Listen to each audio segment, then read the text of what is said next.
So the reason you weren't able to share was that our live stream was glitching a little bit. So now you should be able to see. Perfect. I apologize about that. That's a technical glitch on our end. I got it here. I got it. Do you see it now? I see it. Okay. All right. So it just started streaming. Great. Okay. So I'm glad that we discovered it right now, and Yes. our technical person just told me. So the good news is we are only 7 minutes in, so I'm gonna ask you to repeat, what you just said to us. So are you able to see the live stream now? Yes, and I'm starting a watch party with everyone. Okay, great. So this is a real time thing. Perfect. It's amazing. So this is proof that we're doing this live. This is not This is not rehearsed. Yeah, this is not rehearsed and not pre-recorded. Perfect. Okay, now it's shared. Okay, great. Perfect. And I'm gonna make it public for everyone to see. Great. Beautiful. Okay, thank you. Beautiful. So much. All right. So for those of you who are just joining, I am interviewing pianist and conductor Abdiel Vazquez, who I'll just do the introduction again. He has performed more than 100 concerts as soloist with orchestras throughout Mexico and in the US, Europe, and South America. His most recent album, Maria Chilen, was released by Universal Music in 2019 and received a Latin Grammy nomination in the category of Best Arrangement. So, great. So, let's repeat what we just said. So you have been doing an opera online festival. Let's talk about that festival once again. Yes, sure. Well, we were talking about right before starting that what I've been doing during this 4 months or 5 months of the pandemic or of the shutdown all over the world, and we have to get creative. So when it came to my music school in New York City, we had to move all the classes online, which actually ended up working much better than I thought. I've done some live concerts, live piano recitals. But the biggest thing that took over my summer was this opera festival. We were going to have a big festival in Mexico with singers and a full opera. We were going to do the Bohème by Puccini and the Marriage of Figaro by Mozart. Well, we ended up moving online. It ended up opening up opportunities because we invited guest faculty stars from all over the world. It was incredible. People that we would have never been able to get, because how do you fly in all these people from everywhere and for 3 weeks in a festival? Here they would, in the comfort of their own home. And of course, when it comes to the opera, the big question is how do you put an opera, right? So we had to get it out of the way. We cannot do ensemble. So even I playing here and the singer singing there, it's not possible. There's like a delay. There's even half a second, 1 second, 3 seconds, whatever it is, not possible. So then what do? You focus on the individual work, but there's a lot to do there, because when it comes to the singers, they get to learn their roles on their own. That's how it works. You learn it on your own. You try to learn what the orchestra is doing. You try to learn what all the other singers are doing, what the chorus, what the conductor will do. And then you come very prepared to the stage. So that's where we were guiding them, okay? We're doing group classes, doing individual coachings, master classes. And it ended up working like surprisingly well. I think it's a testament to, just like the Piano League, these things you're organizing is a testament to our adaptability and our creativity, and on how art and how music lives on. It will find a way, Right. And speaking of that, I can totally relate to you when, all of these things that we're doing on Piano League would have never been possible if not, if everyone wasn't locked at home. So it's the silver lining of this whole, tragedy, I guess. I was wondering, so let's talk about your recent album a little bit, okay? So you were, congratulations on being nominated for a Grammy. Can you tell us a little bit about the behind the scenes, how the album came about? What did you who just the whole how did it happen? Let's start with that. Yes, this is a great topic that it's very close to my heart because it touches on the core of the subject of tonight. Of what I wanted to have the conversation and to share with everyone on how to diversify as a musician. You already heard, I'm a concert pianist originally, but I'm doing an opera festival and I conduct opera and I work a lot with singers. This is another side where it was the openness to work with new music, to work with living composers, to work with young composers. So this all started with a friend of mine, Juan Pablo Contreras, a great Mexican composer. We met at Manhattan School of Music when we were both. I had just finished my master's degree. He was doing his master's degree at that time. And just like all composers, they come to you and they're like, hey, you're a pianist, great. I have a piano piece. Can you play it? And, normally you don't think much of it. There's tons of composers out there, and I have to admit that, and I admitted it to him. I was like, I'm sorry, I did not even look at the music for 1 year. But then one day I was going to do a recital in Mexico City, and I wanted to do something new, something different. So I went and looked at those pieces, and I was like, this is good. This is good stuff. It was a nocturne, a 4 or 5 minute nocturne that I could tell there was substance there as a composer. There was a language that seemed unique. There was a structure, there was knowledge of harmony, creativity and knowledge of the piano. So all the elements that you need, in a good composer. And the most important thing, it's a piece that you could make your own. You could play it with feeling, and even, you respect the score, but something very special comes out that tells you that he is not just typing in notes and typing in articulations or dynamics. He's saying something. So I premiered that piece in Mexico City. That was, I think, 2015. And from then on, a collaboration started. He was like, okay, thank you so much. I want to compose a piano concerto. And I was like, game on. Let's do a piano concerto. He composed it. He, found a way to, get grants, get the sponsorships and stuff. Because it's work. It's real work that goes unnoticed for as long as he's composing. Nobody knows he's composing, nobody pays him. It's the difficult work of composers. So that's why the interpreters are there to help. At the end, we premiered it with the National Symphony Orchestra in Mexico. Then we did it with the Simón Bolívar Orchestra, the famous orchestra in Venezuela. And after that, he put together the whole team to record it. Okay, and it was an incredible experience. Phil Rowlands was the audio engineer. And it was he's a multi-Grammy nominee and winner for classical music. We had the Philharmonic Orchestra of Jalisco in Mexico and Marco Parisotto, the conductor. We record it, and then he brings it, to several labels, and Universal Music in Mexico decides to take it on and make it its first classical music release for Mexico in Latin America. So it's released worldwide, but it had never released Universal Music classical music, in the country. So that was a great thing that happened. And then it went on to win this Latin Grammy nomination. And it all just started from this openness to be like, let me see what this composer sent to my email. It's like diversifying, opening your mind, your possibilities. Right. So diversifying is also about being open-minded. Do you still remember when you guys heard about your nomination? How what your reactions were? Oh, it was incredible. I was because what they do with the nomination is that they put them online like at a certain time on a certain day. So everyone is just refreshing their feed at that time, And then when So how who told you beforehand that you might be nominated? Because you're refreshing, right?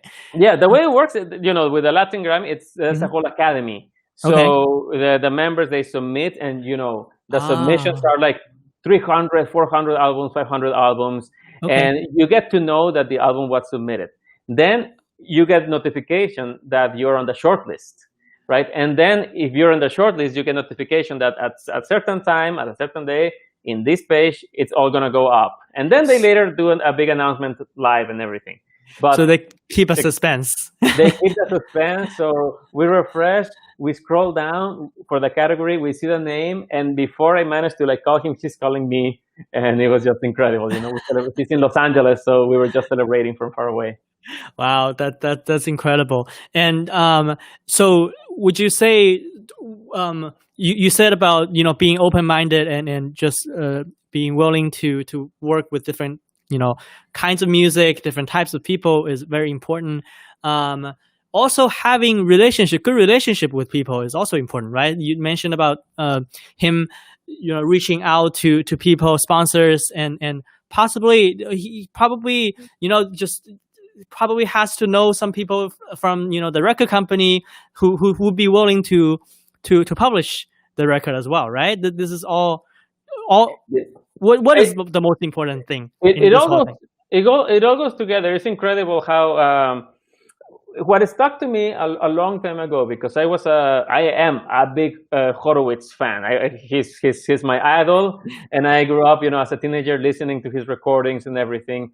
And when I was reading about his biography, I learned that he was a very talented young kid, and his mom took him to Alexander Scriabin, who was already like an established pianist and composer and respected in Russia and everything. And she takes this boy to him, and Scriabin listens to Horowitz, and Horowitz is like, and Scriabin is like, he's a no question, he's a big talent. He will have a career. He will be a pianist, no doubt about it. But don't let him just be a pianist. It's like he has to become a complete artist, a complete human. He has to know. He has to have culture. He has to learn languages. He has to go out on the world. Meet people.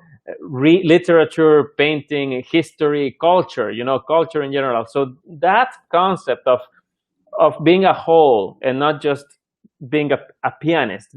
At the end, this is the old school. This is what Franz Liszt was. This is what Beethoven, what Mozart were. They were like full, complete musicians. And when you bring that idea of opening the world, being a citizen of the world, of cultivating yourself, it also comes with opening yourself up to people. At the end, those are the ones that we connect. It's not just the audience, but it's also the concert managers, concert promoters, conductors, record labels, etc. And it's nice to be nice. First, just as persons, as people, it's great to have friends. It's great to always be nice. And if you, on the practical side of that, you really never know who's gonna end up where. Sometimes it's gonna be your turn to help someone. For example, I have this opera festival, I have this orchestra. You can, a soloist that you met a long time ago, or someone could be like, oh, I remember him, and he was so nice to work with, and he plays great, so I could definitely invite him. It goes the other way too. So definitely. This is important, and I'm sure it. You have created such network here in the Piano League. Right. So that's something I've discovered after doing Piano League is how I knew maintaining relationships are important, but you just can't understate the importance. I think it's 90% of it, I think. So it's a very, very important. So speaking of diversifying, speaking of having multiple skills, you are also the director of a piano school in New York, isn't that right? Yes, that's right. So tell us how you did that. When did you start the school? So this started in 2012. It was a joint effort with my wife. We were studying in Spain with Oksana Jablonskaya, a great piano teacher, and revered, by us.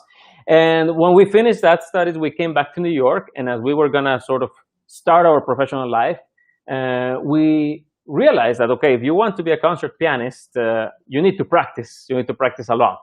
So we thought, is there maybe a possibility? Okay, we know we have to also spend some time teaching, also spend some time coaching, accompanying voice lessons, but maybe there's a way to become also business people, also entrepreneurs, and find a way to have another, let's say, stream of income, while at the same time helping people, making music, So we came up with this idea of starting a music school, which is more like a music teachers agency. We connect young kids from all over New York City. When lessons were in person, from New York City, we connect them to young talented musicians from New York. So we have a lot of teachers who are like recent graduates or current students like BMA or master's students at Juilliard, the Math School of Music, NYU, etc., or young professionals that move into the city.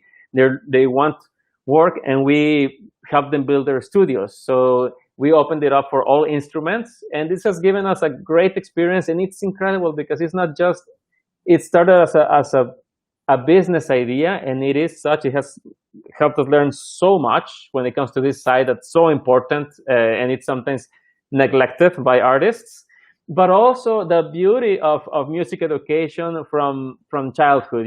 We get these two recitals a year where we get to see the progress, and we get to see how important it is to bring music to kids from a very young age, and how important it is what we're doing, which is just allowing people to express themselves in an instrument or singing. So that has been the experience with the music school, and it's still going on. As I said before, we transfer to online lessons, and now we're like teaching all over the world. Wow, that's amazing. That's amazing. So, having done so many, entrepreneurial things, and also, all kinds of things related to music, what would you say was your biggest challenge throughout this whole journey? Any particular moments and anything that you wish you knew now? Yeah. So, well, the most important thing, for example, that I wish I knew is how valuable time is, and especially how valuable time is when you're young, when you're very young, like when you still, for example, in my case, when you still live with your family, when you still go to school, and you think you don't have any time because you have homework or you have things to learn. That's when you have the most time, really. Later, life takes on, and of course the piano is a very jealous instrument. It doesn't forgive you. If you stop practicing for 1 day or for 2 days, she will let you know. So the thing to learn has been how to manage that time, and how to not lose track of at the end what's important, which is the music. So no matter how many things, if you're gonna conduct, like in my case, be a conductor, sure, you have to make the connections, you have to be entrepreneurial, you have to go out there, but you also need time to go to the score and study the score and learn all the instruments, learn all the parts, get it. If you're gonna play the piano, sure, you have to be active on social media, you have to be contacting, managers, contacting conductors, etc., to try to get yourself out there, or doing live streams now. But you also have to practice. You have to really take time in silence, in absolute silence, turn the phone off, put it away, and just be alone with the music. I think that's the most important lesson for me, to manage the time, and to learn how to manage time, and to get to know yourself, how your brain works, how your fingers work. How much time do you need when you have a concert? How much time do you need if you need to learn new repertoire, if you need to bring repertoire back? And once you get to know yourself, then be forgiving of yourself. Like, accept that if you need 2 weeks to prepare something, you need 2 weeks. Don't try to rush it. If you need certain hours of practice, then make that part of your schedule. So it's a constant process that never ends, and it's a beautiful process, and it's something that we can start learning since we are kids, or teenagers. Right. It was something you mentioned about, being a pianist nowadays isn't just about being a pianist. You also have to learn social media, business, and all kinds of stuff. So do you think this is one of the reasons why it's more important now than before to diversify? What is your opinion? Do you think being a pianist, the meaning of it, or how to be a successful pianist, has changed over time? I think a little bit, and it's funny because it may be evolving, but it's also going back to what it used to be. In the 20th century, suddenly we have this specialization where what before used to be the musician that was composer, conductor, pianist, and sometimes even playing many instruments, now became specialized in just conductor, just composer, just pianist. And that was the rule, that was the norm for the whole of the 20th century, with few exceptions like Leonard Bernstein, like Daniel Barenboim.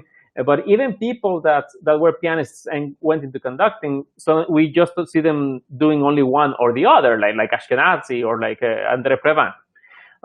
But I think today that's changing, or at least it's important for us to find our way. And I think that's for me the main lesson that I would like to share with people is that there's not one single path.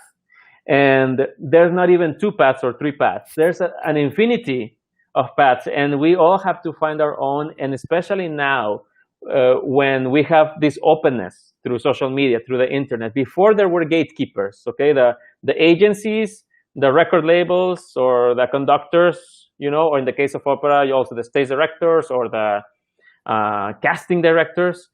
But now you can be heard and seen by all the world without anyone standing in the way. So there's so many possibilities of creating your own path, of really finding your own niche. What's the repertoire that you connect with the most? And if it's all classical, that's fine. If it's all Baroque, if it's classical and you also like to play rock music, if like me, you conduct and you do opera and also piano and also new music, it's your path, is your story, and now there's nobody that can tell you that's not the way to do it. Maybe before they could tell you that. They were like, oh yes, but if you really want to make it, you have to go to the competitions, you have to go to the festivals and study with this or that. It was mostly like that. If there was a path, and now it's free and I think that's a good thing. That's a good thing for music and for musicians that can accept this and exploit this. Okay, so you it's very interesting. So you mentioned, there are so many ways. There's so many ways that an artist can reach its audience now on social media, on YouTube, all kinds of mediums, and you see it as a very good thing. But I'm sure you've heard people, on the other side of the argument saying that, because things are so available right now, people aren't going to concerts anymore, or people, and especially, given the current situation, the pandemic, concerts are shutting down even more.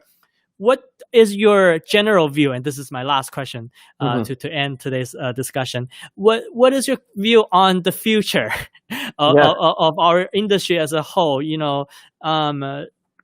With so many headwinds per se, as we start to reopen, hopefully one day, where does our future holds? Yes, well, it's a great question. The way I see it, and I sort of gave a glimpse of it a little earlier, which is that I think the music lives on. It's so incredible because people have talked about classical music, not being popular. Even the great composers, many of them didn't have success in their day, and 200 years later, there have been countries that don't exist anymore. There are new countries. There are kingdoms that rose. There are kingdoms that fell. The world has changed completely. The thing that lives on more than ever is the music. Mm-hmm. So the Beethoven is now played more than ever, and Mozart, and Chopin and Liszt and Rachmaninoff and Bach, and today we have Rameau and Debussy. So music lives on. So it's like nature, when you build a building and the building is abandoned after 10 years, suddenly you have plants growing all over it. Nothing can stop nature, nothing can stop music. So when it comes to us, what's happening right now and what's going to happen in the future, it's almost impossible to tell. There's a lot of noise, and we can only look back in retrospect and be like, okay, of course that person, had something to offer. That's why they're still active today. And that other, proposal, we don't hear about them anymore. So we're all trying, we're all doing everything. The most important thing, I think, is to be genuine when it comes to the music. Whatever it is that we have to offer, we don't know if it will transcend. We don't know if it will prevail. We don't know if there will be an audience for it. I don't know if people will like the next concert that I give. But all I can do is go back to the music genuinely and with honesty, and integrity towards myself and towards the music. That's it. What the future? Why? Because we're serving the music. At the end, we're just serving the music, the industry, the music industry, and whatever happens with the world that makes the industry possible or makes it shift or go in one direction or another. It's almost none of our concern when we think ourselves as artists. So that's why I think it's important that no matter what you're doing superficially, to try to find your niche, trying to find your market, try to be heard, try to be known, try to make a living. If you're an artist, you should also have this side to yourself where you know where you're at as an artist, and you know your own personal growth, your own personal path, personal journey that is not related to prices, to concerts, to followers, to reviews, nothing, just your own path as a musician. I think that's the most important thing, and that's what makes music live on. Great words of wisdom. I think, believing in the intrinsic value of art and just let it have value, and people will discover it is great. Really great words to hear from you. Thank you, Abdiel. So, okay, we are. Thank you for that discussion, and my pleasure. We are we ready to move on to the masterclass portion of the masterclass? Okay, great. So for the masterclass portion, we will have 2 students today, and the first student is in the backstage now, and we will get her in. Her name is Annabelle. Excellent. Hi, Annabelle. How are you? Good. Great. Okay, so I'll let you guys talk, and I'll drop off, and I'll be in the background. I'll be watching. So okay, great. Okay. Thank you. Hello, Annabelle. Nice to meet you. Hello. So can I ask you something? Can you tell us your full name? Like, I am Annabelle, and tell us your full name, and then tell us what you're going to play, and I will play blah blah. So go ahead. I'm Annabelle Chung, and I will play the.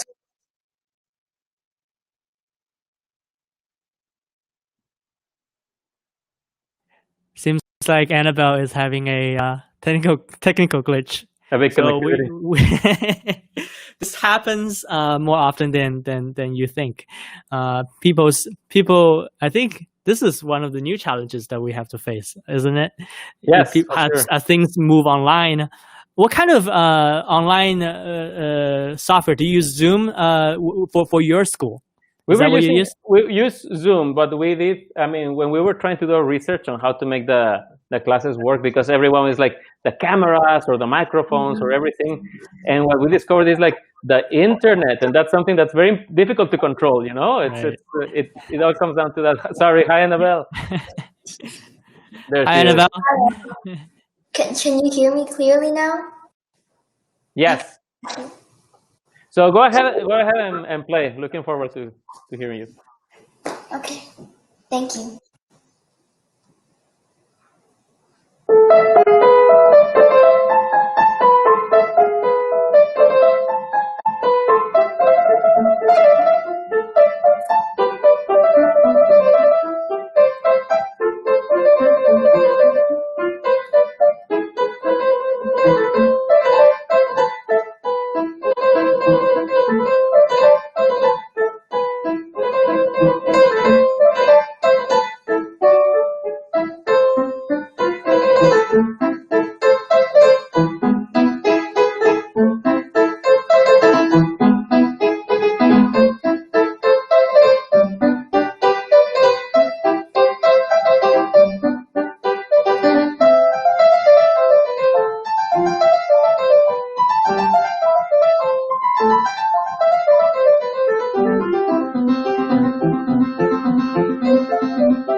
Thank you.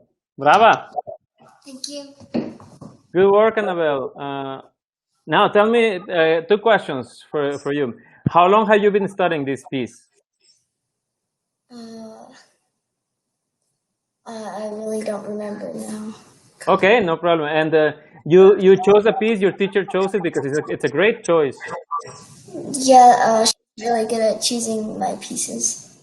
Okay, Like, I like very much. And you know what instrument this was written for originally, right? harpsichord. Yeah. Harpsichord. And the harpsichord was famous for not having any dynamics, or just Yeah. you could change all of it loud or all of it soft, and also for not having the pedal, Yes. right? So I'm gonna tell you something, but it's a very personal thought of myself.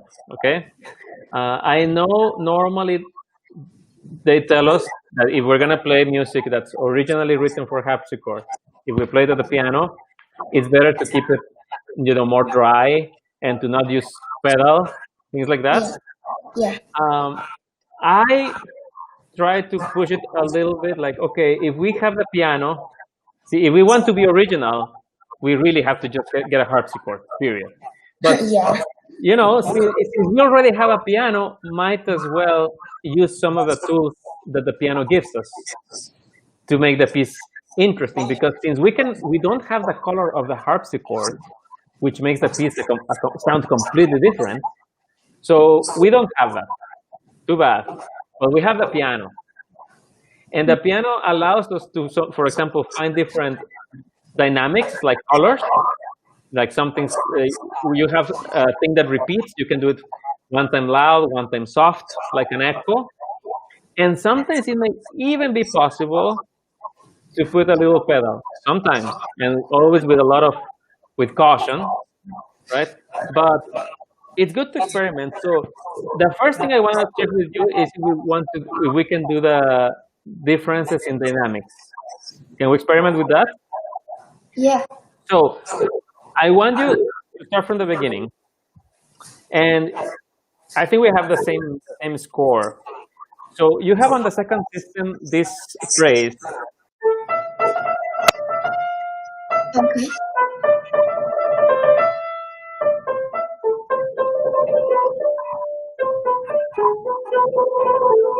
The same thing 4 times. So why don't we try, let's see, just as an experiment, if each one of them is a little different from the other. So it could be that the first one is the loudest because it's the highest in the register, and then we start getting softer and softer, just as an experiment. Let's see if that works. Oh, okay. You want to try? Yeah, I'll just start from the measure before. So.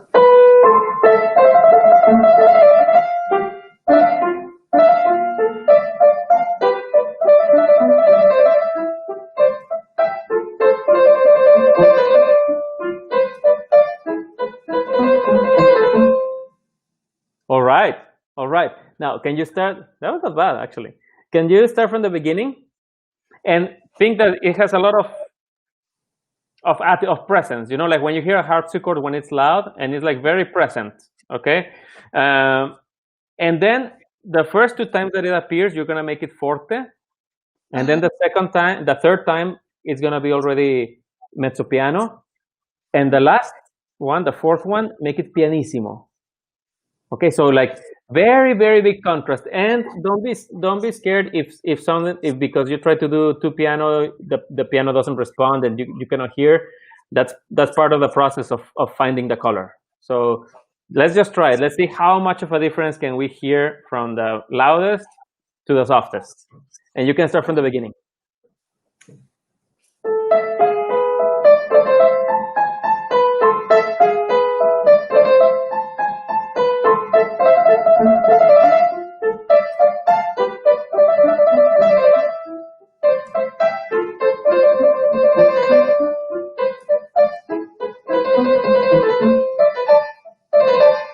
Okay. How did that feel? I could hear it. Like, I could hear it getting quieter. It did sound cooler. Sound cooler, right? Yeah. Yes. So what's fun with this music, and this is something that it's between you and me. I know we have a big audience, and maybe your teacher is watching. But what's fun with Baroque music or with early music, they don't write anything. The composers, right? They don't write forte, piano, legato, nothing. It's incredible, like Bach also. So even though you know how you're gonna play it and you know what you want to do, when you're on your own practicing, use this music to find different things, to sort of misbehave a little bit, and sometimes try it with pedal, sometimes try it loud, sometimes try it soft, sometimes try it very legato, sometimes all staccato. Why? Because it's a good way to also start finding yourself as an art, how the music speaks to you. Like, oh, this feels nice, this feels cool. You may not do it with this music, but you will end up doing with other music in which it's possible to take those liberties. And this is something that all the great pianists and composers did with all their music. They used it to find themselves. They did it a lot with Bach. They did it with Rameau. So have fun with this music, okay? Use it on your own. Play it in different ways, and just for fun, okay? To discover how the music speaks to you.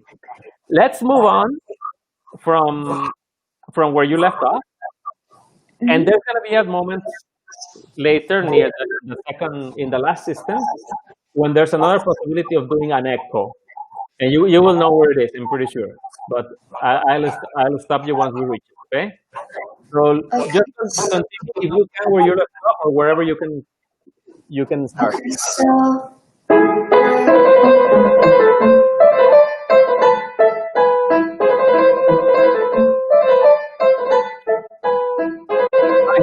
There, even there, you can do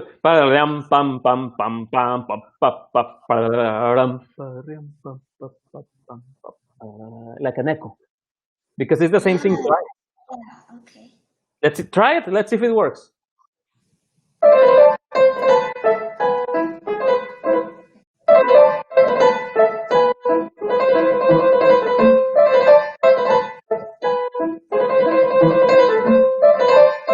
Okay. Now I want to ask you to try something. Okay.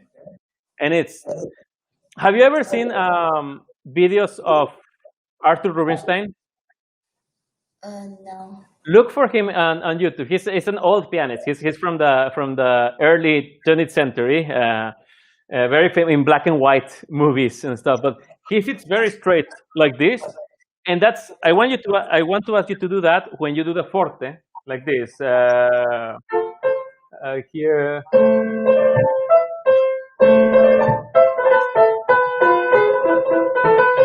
And then when you sing piano, let us see that you want to do piano. Then, okay, what is it?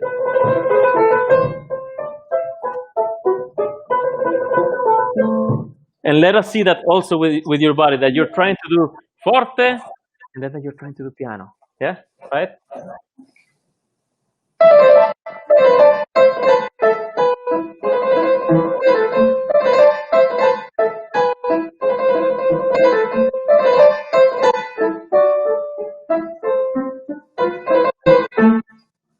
Okay.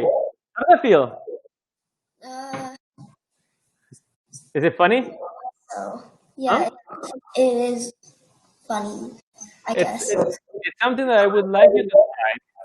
That once you're gonna play something, and it's not for right now. Okay, it's just for you to practice and to try. To whatever you're gonna play, you're about to play, just as if you were an actor on the stage, because you're gonna be on the stage. So everything about you has to show us exactly what you're gonna play. So if it's something very serious, we have to see that seriousness in your face, and then you start. Or something like this music, Oh, did we lose her? I muted myself. Can you hear me? I can hear you now. Yeah. Okay, yeah, I think we just lost. Oh, she's back. She's back. Okay, great. Somehow it just. There you are, no problem.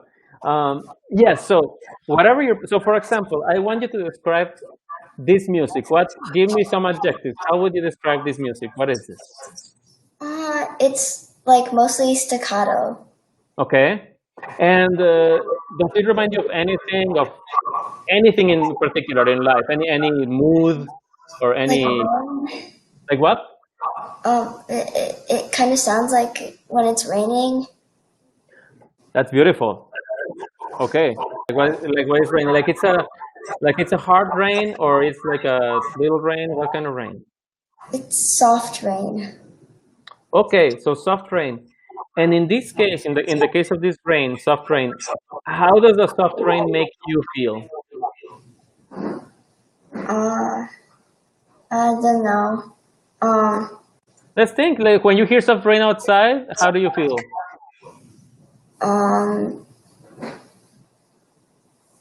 I know that I won't be able to go outside. Yes. So maybe when we hear rain outside, maybe we get a little melancholic, or the day is a little gray, so it's not so playful. I don't know. Or it could be that it's playful, that we go outside and jump in the rain. It's up to you. If you want to go outside and play in the rain, so then this is almost, to me, it almost sounds like a dance sometimes.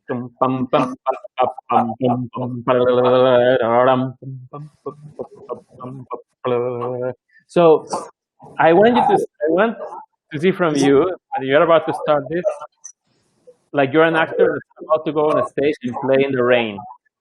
Does that make sense? I know it's so important, because what we have inside is exactly what's in the music. Okay, and that's why it's so important to know how you feel, how it makes you feel, so that then you can transmit that. Okay, so why don't we try? I want you to try from Can you pick from the place where we left off, or is it difficult? It's somewhere in the fourth. Oh yeah, I see. Yeah. Okay, so.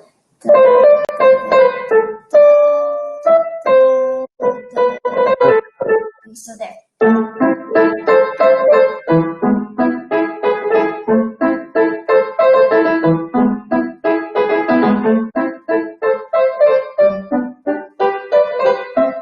Is it that?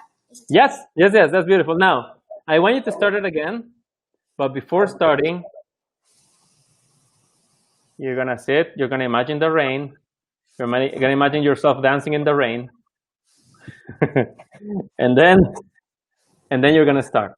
So let us see you thinking and imagining for like 5 seconds, and then you start playing. And let's see what happens. I will stop you later.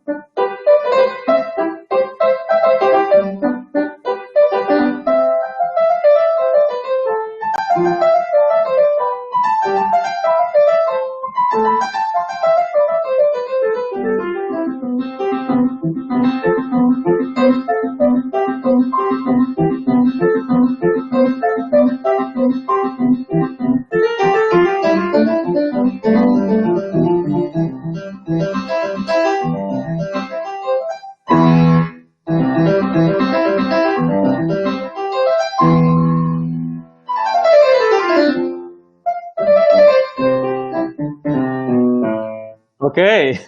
How does that feel? It does feel like I can see a vivid image in my mind when I play it. Yes, you said it very nicely. That's why I want to hear how you feel, because that's exactly how it should be. You have to see a vivid image and then try to create the sound that matches that image. Yeah. So every time you're practicing, your goal, besides getting the notes, of course, and finding the right tone and the rhythm and the tempo. Then it's trying to find that sound that matches that image that you have. So the most important thing is first to create that image in your head. And I want you to try one last thing. You have this great moment when suddenly it sounds like you have two characters coming to the play. You have this, and then this other one up here, Yeah. and this. I think those are the people playing in the rain, the friends. Yeah. Okay. So this music That's the rain. is the rain, exactly. So I would say, since you already heard the rain in the first place, in this moment the rain goes to the background, so we don't hear it so loud. It's soft. Oh, okay. And all we hear is the friends splashing in the rain. Pum, pum, pum, pum, pum, pum, pum, pum, pum, pum. Okay. So try from wherever you want to start. Let's see if we can hear that. Yeah. I'll just mute.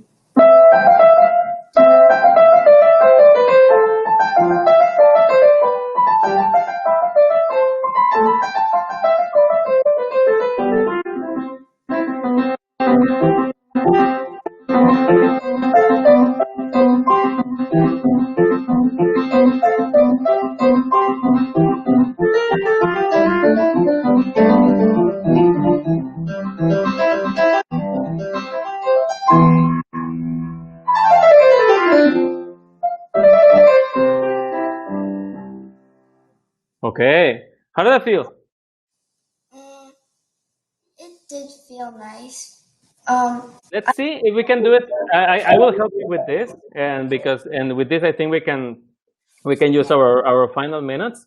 And with this, it's a good lesson for all of us, which is the piano. Anything we want to try new always takes time.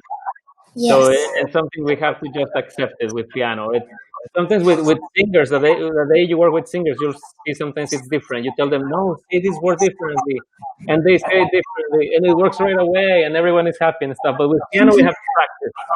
So here, what I would advise right now, we're gonna try it. Is first, I want you to play only the left hand when you have the do, mi, do, fa, do, fa, re, mi, do, fa. There, but very loud, like pum, pum, pum, pum, pum, pum, pum, pum, pum, forte, very forte, with a lot of like jumping in the rain. Okay, only left hand. Can you try it?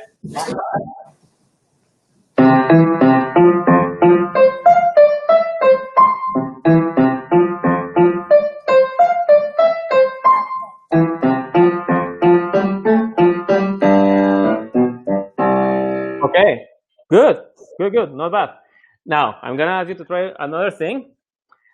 We're not gonna do it entirely in tempo, right? What we're gonna practice is how to get from one place to another. So you're gonna do this.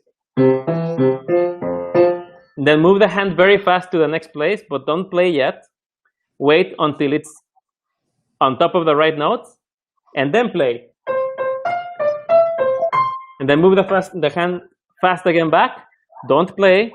Wait until it's ready, and then play forte. So that you always play forte with the right notes, okay? But practice these fast movements. See?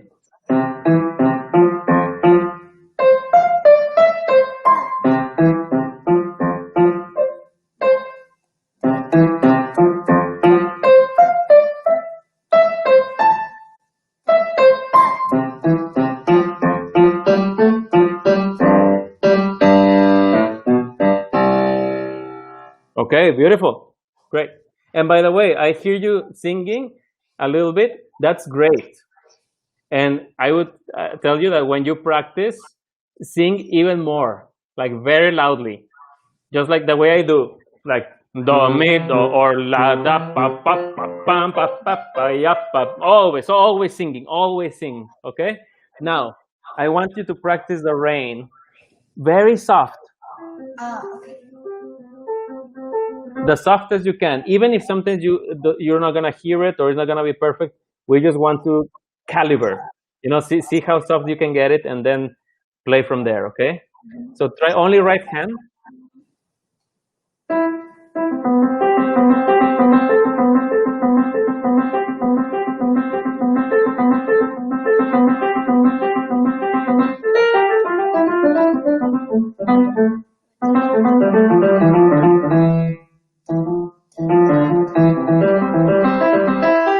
Okay. That was nice. A nice piano. Can you do it again, just to make sure that it registers, because it was very good.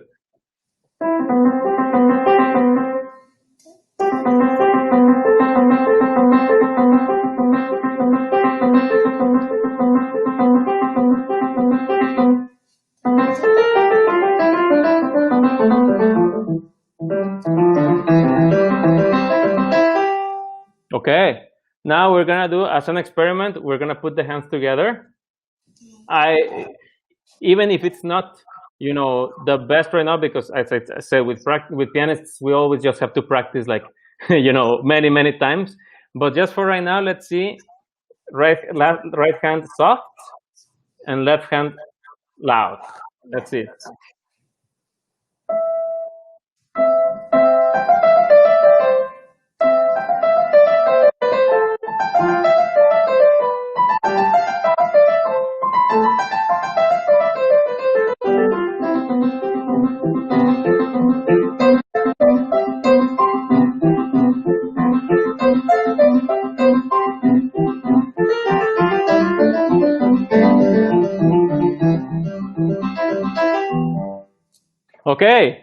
Okay, not bad. I like how you did this piano. Okay, and now what you're gonna have to practice is to do the left hand more forte. But it's gonna be up to you to decide if that's what you want. Because the most important thing that I want to share with you for today is that this is yours. Okay, and it's gonna take, for you on your own, when you go to the piano and nobody's listening, or even if they're listening, doesn't matter, to just experiment and play. How would this be if it were like very soft, and maybe paint a different picture, right? What if this is just like little insects running, or what if this is like a Spanish dance, like a party back in the medieval times or something. So experiment with different pictures. You use your imagination, and then try to see if you can recreate that when how it sounds. Like if it's louder, if maybe you can put a little pedal, or more staccato or less staccato. There's like infinite possibilities, and it's you. You're the artist, so you're allowed, to show us whatever you want. So. Yeah. Great work, Annabelle. I think this is the time we have for today, and I was very happy to meet you and to hear you today. You too. Thank you so much. Thank you, and best of luck. Thank you, Annabelle, and thank you for joining us on Piano Star Masterclass. See you next time. Bye-bye. Thank you. Bye-bye. All right, so we have our next performer ready in the backstage, and his name, forgive me if I pronounce it wrong, but Aku. Okay, so there we go. Hi, Aku. Hi. Did I pronounce your name correctly? Oh yeah, basically, yeah. Great, awesome. Okay, so go ahead with the masterclass.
All right. Not bad. Tell me your name again so I don't mispronounce it. Cool. Akul. Okay, great. Good work, Akul. How long have you been practicing this piece? I'm not actually sure. A month or two. Wow, A month. good job. Very good job. Very good job. Do you know what that means, Dr. Gradus ad Parnassum? No. No? And do you know who did Debussy write this piece for? No. I'll tell you. So he wrote it for his daughter when she was very young. She was like 3 years old. She was like, so when she was born, he started working on this whole piece, which is like 6 pieces, right? And this is the first one. And it's a children's corner because it was for his daughter. And he dedicated it to her. And the first piece, Dr. Gradus ad Parnassum, it's the Gradus ad Parnassum means the steps to the mountains. And it's what we call it when we take a journey and we're taking step by step to get to the highest place, to the place of perfection, to the place of the maximum standard of beauty and ideal and everything. And these are the steps that get us there. That's what he did, Gradus ad Parnassum. But then music teachers, before Debussy, they decided to call their books of scales, like, etc. They decided to call them the Gradus ad Parnassum because those are the steps to become a great pianist. So there were many books that were called Gradus ad Parnassum. So then what does Debussy do? Debussy, instead of doing those scales and exercises that are boring, he creates this beautiful piece. And he calls that the Doctor Gradus ad Parnassum because Debussy was always very original. He was always looking like a painter. He was always trying to paint new images, different colors. Sometimes the painters of his time were doing very clear things. Okay, this is a horse, this is a person, this is a tree. And with him, it was more like blurry, it was not clear. So I think that's a very cool thing that he does, that he grabs what the teachers before him did with scales and exercises, and this sounds a little bit like that.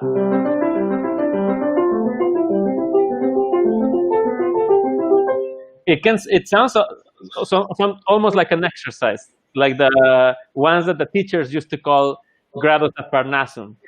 But he calls it the Doctor, meaning we're gonna fix that, we're gonna change that, so that it's not only the exercise, it's also the color, the painting, because it's like a lullaby for the little kid.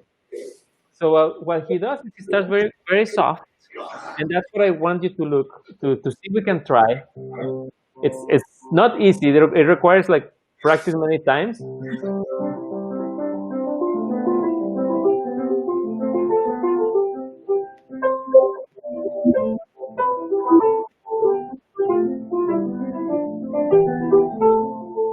So it's all like a very sweet atmosphere where the notes are not entirely real, but are a little blurry. It's gonna feel strange. I want you to try it.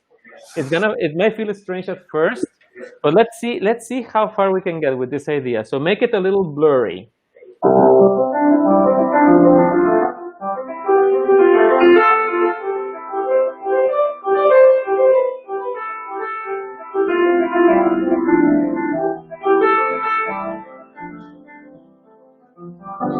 Okay.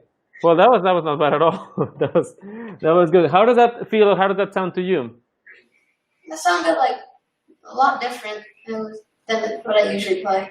It's pretty good. Yeah, it sounded very beautiful. It sounded very beautiful. And since you did it so well, now I'm gonna ask you for something else, something on top of it. Okay. So you did the first system beautifully because you created like an atmosphere. Okay. This is no longer just Gradus ad Parnassum. This is a doctor Gradus ad Parnassum. So that was great. And then we have in the second system this melody that comes. Like, do, si, la, sol, fa, mi, re, sol, la, mi, re, do, si. It's almost like first we have the atmosphere, like a lullaby, and then he starts singing, but like a soft melody. And let me see how that sounds, because I think instead of listening to all the notes,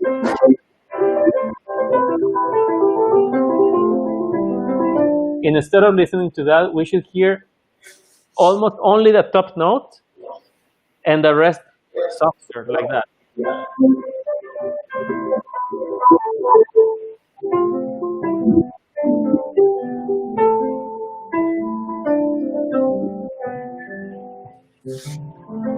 Can you try that?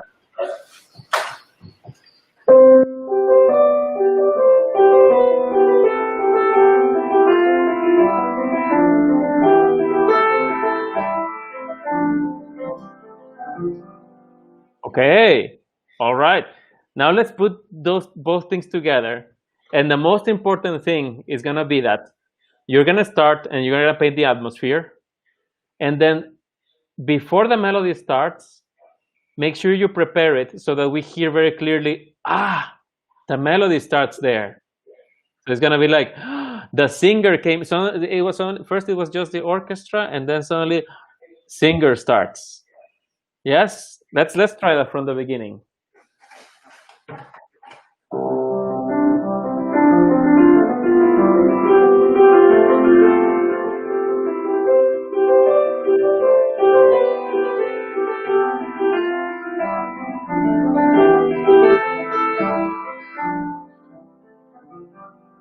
All right. How did that feel? Good. I like it. It was like, it feels pretty like different, but yeah. It's different. It's different now. At the end, it's up to you to decide. You know how the music makes you feel, and how I was telling that also to the previous pianist. And it's like at the end you have to study the music, see what the music says, and then try to see what it tells you, of course. But I just give you some ideas to look for. Now the next part, it's kind of cool because he writes. You see how he writes this crescendo, and then the second time no crescendo. I'm pretty sure you've noticed that. So let's see how much you can show us that you know that. So play those 4 bars in the first instance.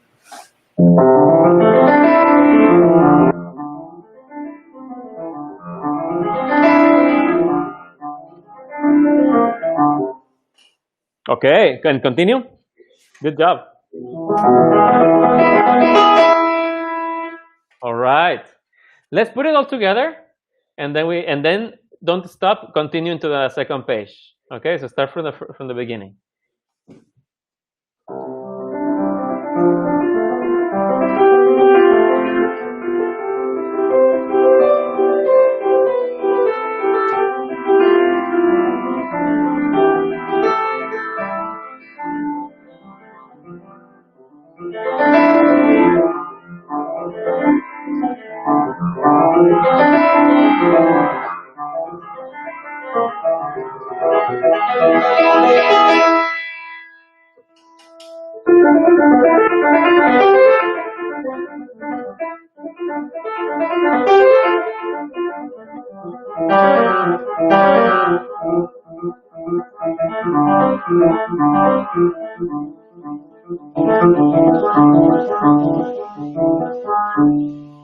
Okay, now you tell me.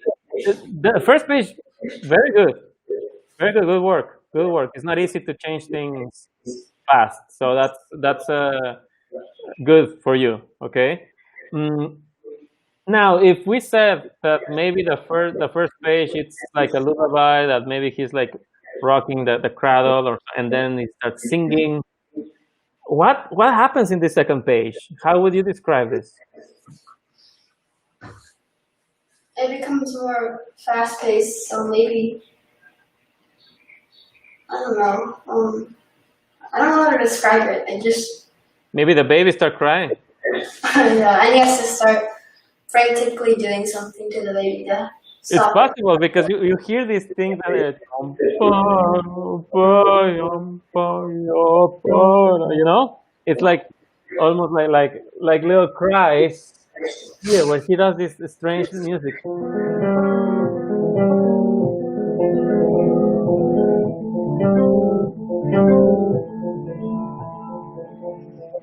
And then she comes down and back to the beginning.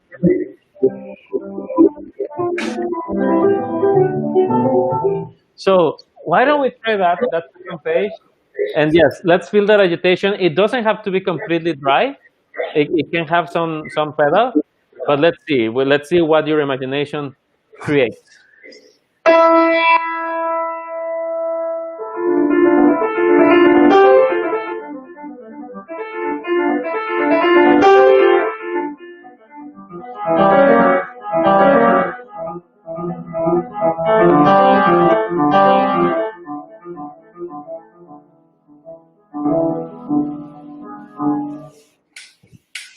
Good. How was that?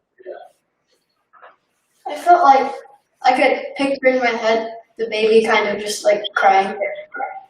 Like I think so. I could hear it. I could hear it too. So it's important. It's always important. And you see that the cool thing about this is that there's no right answer. Usually, in this case, WC gives us some hints about what he wanted because he dedicated his daughter. He calls the piece Dr. Grados at Parnassus. So he gives us some hints of what you can put in our imaginations. There's other composers that don't give us almost anything. Chopin pieces ballad, and all we can think, okay, maybe it's a type of dance or movement, but we don't know. Or nocturne, but he doesn't tell us what kind of night. Or even Beethoven just calls it sonata. So then it's up to us to decide what the music tells us and what it makes us imagine. And for that, we can really use anything. Sometimes what I like to do is go like here, like what does Dr. Parnassus mean? That's so weird. So I search it, Google or Wikipedia. I see at the top, it's written in French something. So I try to look for that just to get my imagination going. All that, because once my imagination starts working, then the music starts working.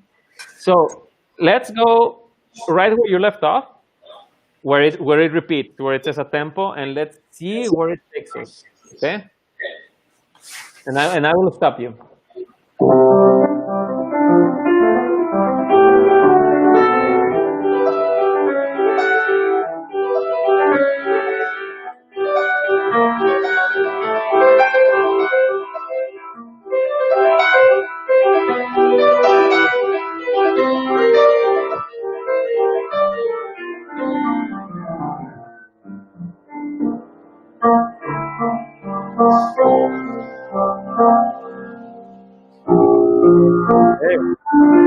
Okay. Not bad at all. I'm gonna create a new picture for you for this next part. Okay, because we already said it started with sort of like a lullaby, and then the singing, And then maybe the baby, she got agitated, she started crying a little bit. The Debussy manages to get her back to sleep, and we have these things almost like maybe she was still a little bit crying, a little bit, but then we have this beautiful melody where Debussy says,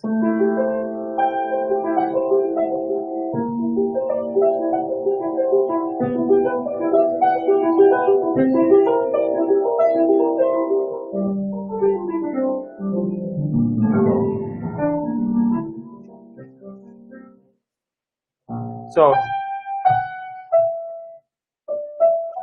you know, in French, when they say I love you, they say je t'aime. I love you. It's like he starts singing to her. No, easy. You're my daughter. I love. I love. Je t'aime. Je t'aime. Je t'aime. It's him telling her, sleep. You know, I love you. Sleep. And then it looks like she completely. Then that's why. Then we enter like in a dream land, completely different. It's like, what's this?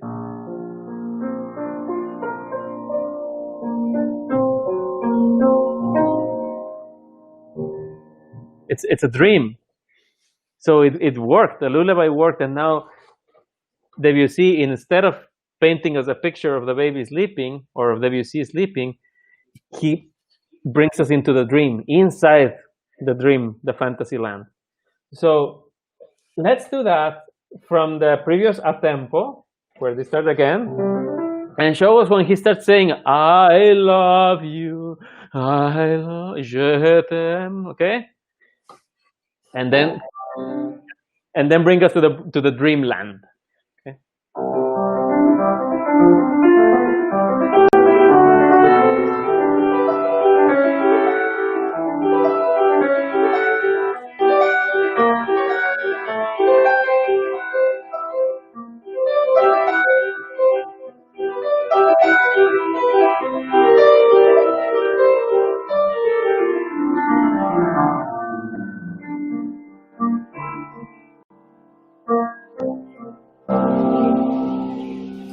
Continue.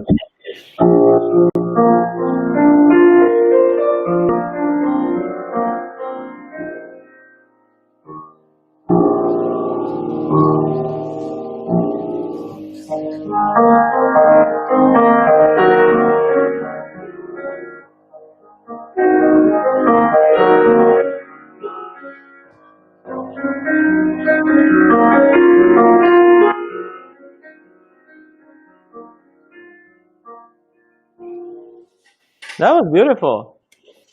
That was beautiful. How so far? How does that all feel to you?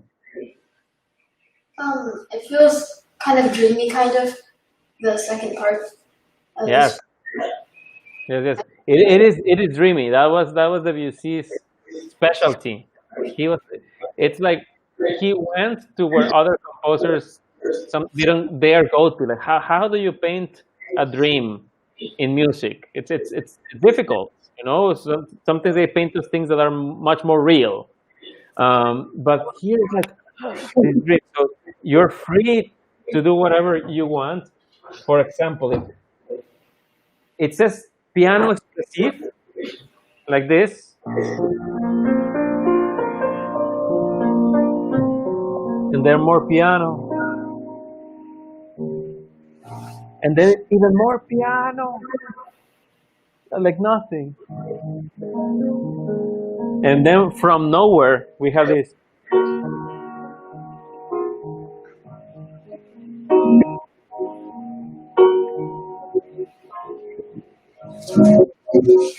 And then suddenly it becomes more real.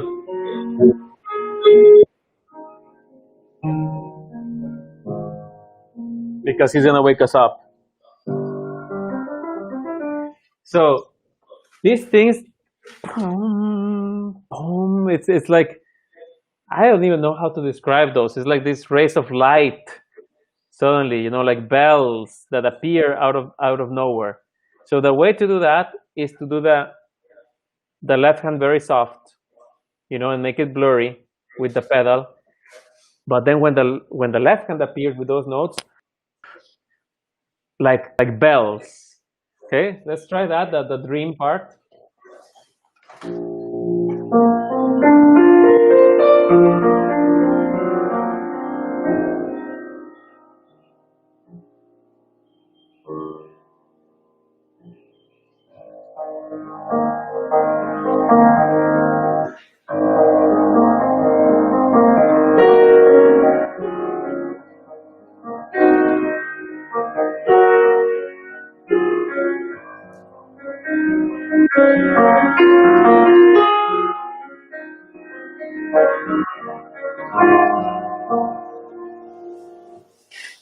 Good. Continue. Let's see where it takes us now that they wake up.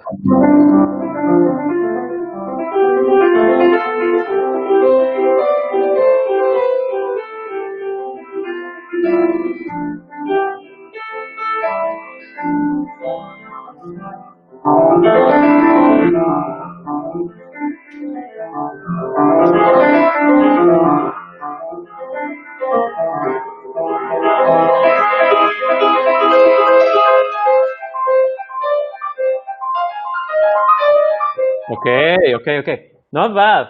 Very good. I want to give you one last idea so that then you can finish the piece. Okay? So we were in the dreamy part, right? Where we think maybe the baby fell asleep. But I have the feeling that it was Debussy that fell asleep and we're in this dream. And then when he comes back, we think he wakes up, right? That's what we thought.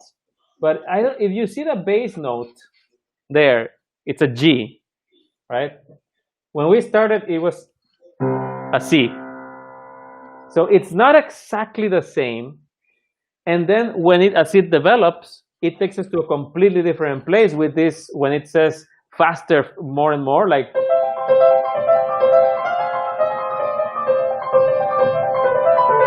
there. So what I think happened is he did not wake up. He's still dreaming.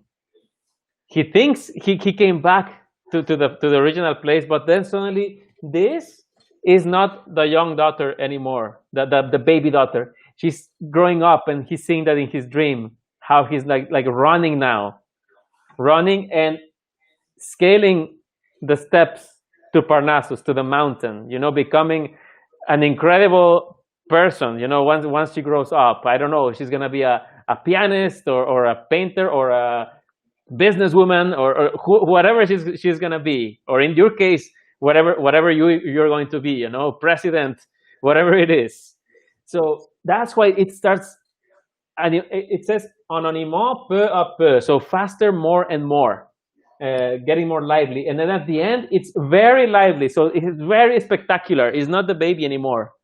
It's the future, she made it to the mountains.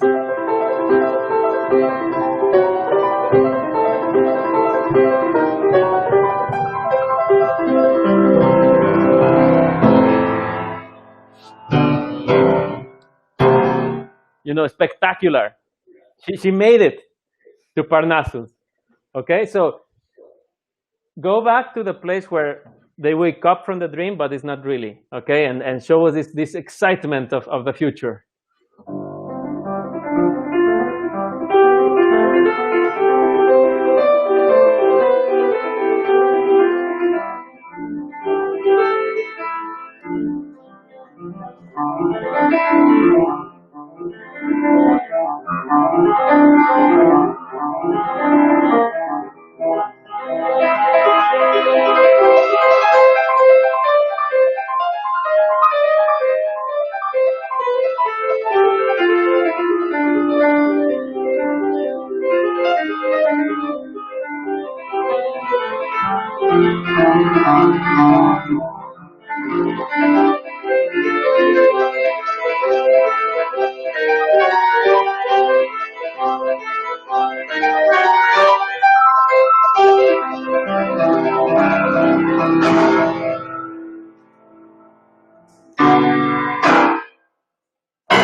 All right.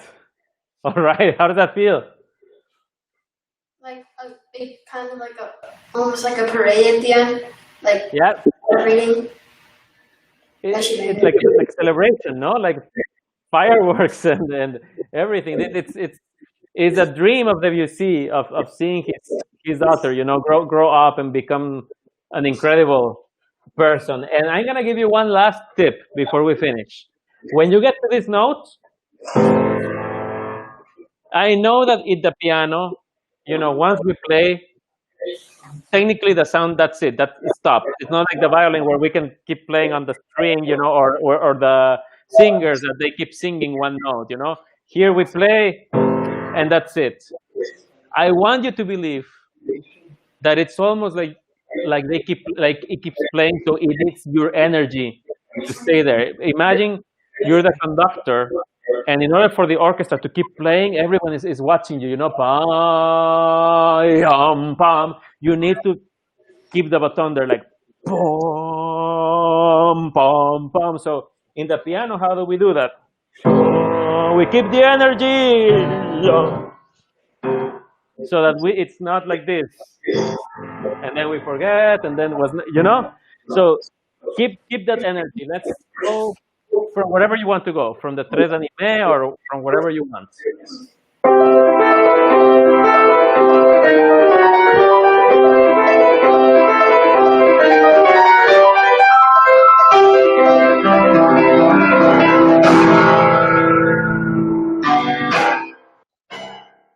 Okay, bravo. Good job, Abdul. Very good job. I want you to take this to work, okay? To always try to use a lot your imagination to see how you can create that with the music and make the music something that's yours and yours only. See, nobody will know in the audience what were you thinking and what were you imagining. All they will do is like feel and be like, wow, so all these colors and all this telling us a story, and they don't even know what the story is, because all we do is we listen to it, but we feel it, and we think it's beautiful. So congratulations to the great job.